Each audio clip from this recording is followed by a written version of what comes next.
Here we will go over feature persistence in harmonic topological data analysis. Before we can find shape in data, we must define a rule for how data points relate to one another over a scale.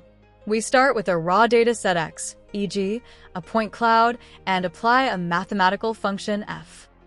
A monotonically non-decreasing function f of x to R maps each point of our simplex to a real value.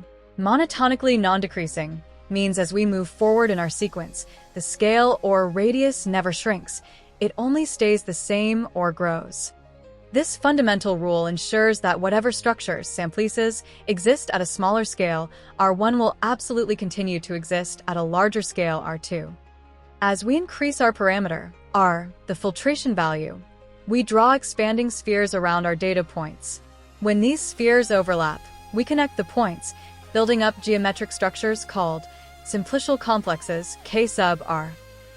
By capturing this process, we create a sequence of nested simplicial complexes, ensuring data points are isolated with no overlaps, revealing the underlying topology of the data set.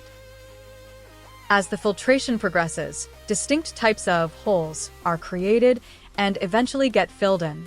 We classify these features by their dimensionality using Betti numbers. Zero-dimensional Betti numbers can form components.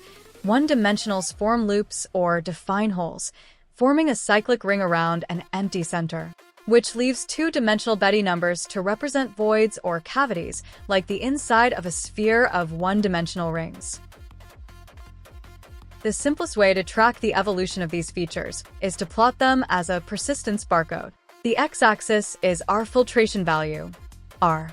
Each horizontal bar represents a single topological feature. With a persistence barcode, we can track the birth as B sub I, where the exact radius, R, at which the feature, e.g., a loop, first appears in the complex. Death as D sub I, where the radius, R, at which the feature is filled in by higher dimensional samplices and disappears. Or persistence as length, which is the difference, D sub I, B sub I. Meaning the longer the bar, the longer the feature persisted across scales.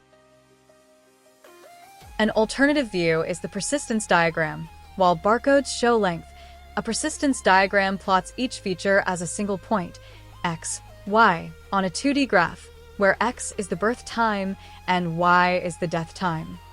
Because a feature must be born before it dies, all points sit above the diagonal line y equals x. The vertical or perpendicular distance from a point to this diagonal perfectly equals the length of its bar.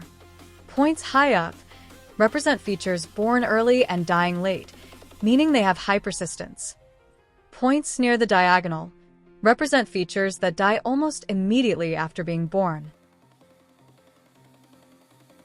The ultimate goal of persistent homology is to separate the true, underlying shape of the data from random sampling noise.